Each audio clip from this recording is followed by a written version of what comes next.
Bagi Anda yang sering mudik melalui jalur Pantura, tentunya sudah tidak asing lagi dengan Simpang Jomin di Cikampek, Jawa Barat. Bahkan Simpang Jomin ini sebelum tol Cipali beroperasi pada tahun 2015 dikenal dengan jalur neraka pada saat musim Lebaran. Bagaimana tidak? Jalur ini merupakan titik temu bagi para pengendara dari Jakarta, dari Bandung, menuju Cirebon dan juga Jawa Tengah. Lalu bagaimana kondisi di Simpang Jomin Cikampek, Jawa Barat ini pada musim mudik Lebaran 2025?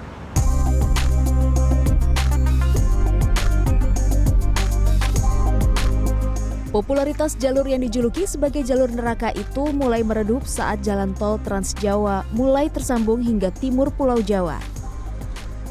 Sejak itu, banyak kendaraan yang memilih menggunakan tol untuk menghindari kemacetan dan mempercepat waktu tempuh. Kalau sepanjang perjalanan sampai ke KM 101 ini ya, ini sih so far jalan kan sudah lebar, 3 lajur. Jadi saya pikir untuk dari mulai gerbang tol Cikampek sampai ke sini sih kalau menurut saya nggak ada problem. Problemnya adalah pada saat sebelum gerbang tol Cikampek utama itu masalah itu karena bottleneck ada di situ. Pengalaman tahun lalu untuk bisa nembus ke gerbang tol Cikampek saja itu butuh 6 jam. Alasannya yang jelas udah pasti jalannya mau semacet-macetnya itu tetap lancar gitu ya.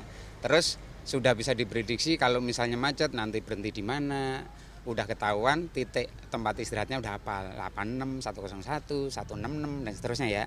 Nah, terus untuk jalan-jalan selama yang tadi kita lewatin itu sudah oke lah.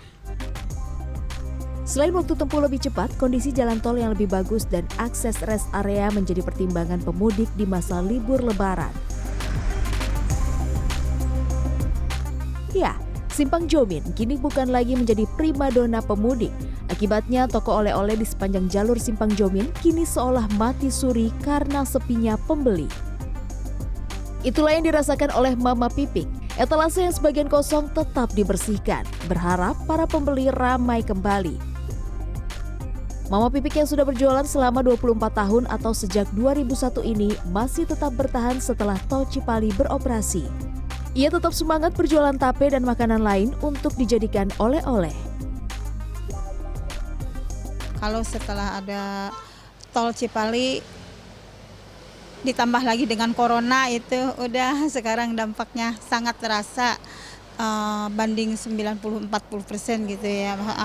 Itu nggak ada hampir lebih setengahnya gitu.